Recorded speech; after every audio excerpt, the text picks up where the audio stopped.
తర్వాత ఈ ఎన్డీఏ ప్రభుత్వం పెరిగిన రేట్లు దృష్ట్యా ఒక నిర్ణయం తీసుకుని నిన్న రాష్ట్ర వ్యాప్తంగా కందిపప్పు కానీ రైస్ కానీ తక్కువ ధరకు మార్కెట్ రేట్ ద్వారా సరఫరా చేయాలని చెప్పి ప్రభుత్వం నిర్ణయం తీసుకుని ప్రారంభించింది. మంత్రులు కానీ ఎమ్మెల్యేలు కానీ వాళ్ళ నియోజకవర్గాల్లో ప్రారంభించడం నేను ముఖ్యమంత్రి గారు విశాఖ జిల్లా పర్యటన వల్ల మేము మా నియోజకవర్గంలో కూడా ఉండటం వల్ల ఈరోజు ప్రారంభించడం జరిగింది.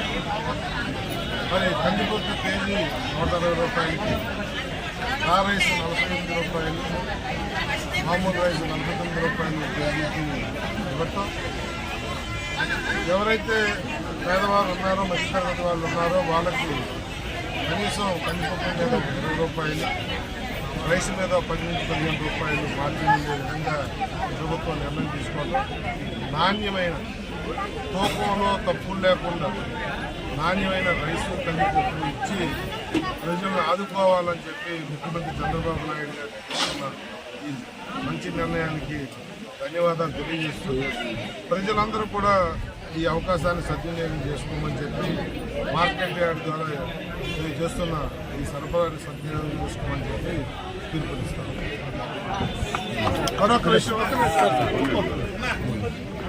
ఇంకొక విషయం, ముఖ్యమైన విషయం, మీడియా మిత్రులందరూ ఇక్కడే ఉన్నారు కాబట్టి నిన్న ముఖ్యమంత్రి గారి పర్యటనలో కొన్ని నిర్ణయాలు అధికారులకి, ప్రజాప్రతినిధులతో ఎయిర్పోర్ట్లో రివ్యూ చేసి ముఖ్యమైన కొన్ని నిర్ణయాలు నేను తీసుకోవడం జరిగింది.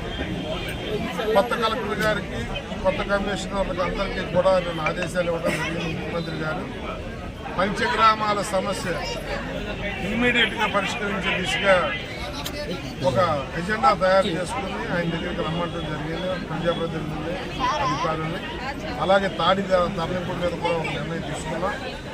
చాలా ఆనందదాయకం. మా నియోజకవర్గంలో ఎప్పటి నుంచో పెండింగ్లో ఉన్న 2 ఇష్యూస్లు నిన్న తీసుకున్న ఎజెండాలో పెట్టడం, దాన్ని ముందు మాతో కూర్చుని ఇంపార్టెంట్ ఇష్యూస్, ఈ జిల్లా ఎంతో మా ఎన్డీఏ కూటమిని ఆదరించిన ఉమ్మడి విశాఖ జిల్లాలో తీసుకోవాల్సిన ప్రాజెక్టుల మీద, ఎక్కడెక్కడ ఫ్లైఓవర్స్ కావాలి, ఎక్కడెక్కడ అండర్ గ్రౌండ్ డ్రైనేజీ కావాలి, అండర్ గ్రౌండ్ కరెంటు, అలాగే రోడ్లు విస్తరణ, భోగపురం ఎయిర్పోర్ట్ కానీ, మెట్టెక్లో 10,000 కోట్లు టర్నోవర్ ఉన్న దాన్ని 30 కోట్లు చేసి పేద ప్రజలకు కూడా